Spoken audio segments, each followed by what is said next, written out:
ವೀಕ್ಷಕರ ನಮಸ್ಕಾರ. ಕ್ರಿಕೆಟ್ ಲೋಕದ ಕಿಂಗ್ ಎಂದು ಹೆಸರಾಗಿ ವಿರಾಟ್ ಕೊಹ್ಲಿ ಅವರು ಕ್ರಿಕೆಟ್ ಲೋಕದ ಹಲವಾರು ಸಾಧನೆಯನ್ನು ಮಾಡಿದ್ದಾರೆ ಹಾಗೂ ಹಲವಾರು ಕೊಡುಗೆಗಳನ್ನು ಕೂಡ ನೀಡಿದ್ದಾರೆ. ಅದಕ್ಕೆ ಕಾರಣ ಎಂದರೆ ಹಾರ್ಡ್ ವರ್ಕ್, ಕನ್ಸಿಸ್ಟೆನ್ಸಿ, ಪರ್ಫಾರ್ಮೆನ್ಸ್ ಹಾಗೂ ಅವರ ಆಟಕ್ಕೆ ಕೊಡುತ್ತಿರೋ ಡೆಡಿಕೇಶನ್.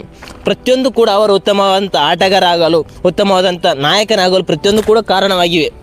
ನಾವು ಇವತ್ತು ವಿಡಿಯೋ ಮೂಲಕ ಪವರ್ ಆಫ್ ದಿ ಕನ್ಸಿಸ್ಟೆನ್ಸಿ ಎಂಬುದು ತಿಳಿದುಕೊಳ್ಳೋಣ.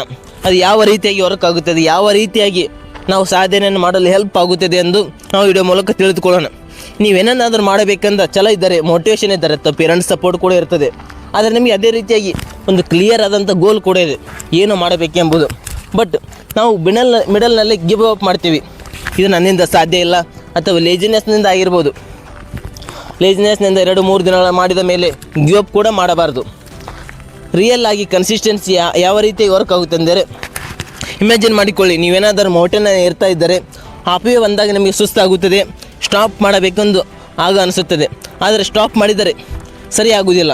ಸೈಕಾಲಜಿ ಏನೋ ಹೇಳ್ತಂದರೆ, ಕನ್ಸಿಸ್ಟೆನ್ಸಿ ಎಂಬುದು ಮೋಟಿವೇಶನ್ ಕೂಡ ಅಲ್ಲ. ಆ ಕನ್ಸಿಸ್ಟೆನ್ಸಿ ಎಂಬುದು ನಿಮ್ಮ ಲೈಫ್ನಲ್ಲಿ ಮಾಡಿಕೊಳ್ಳುವ ಪ್ಯಾಟರ್ನ್ಸ್ಗಳು, ನಿಮ್ಮ ಬಿಹೇವಿಯರ್ ಕೂಡ ಆಗಿರ್ತದೆ.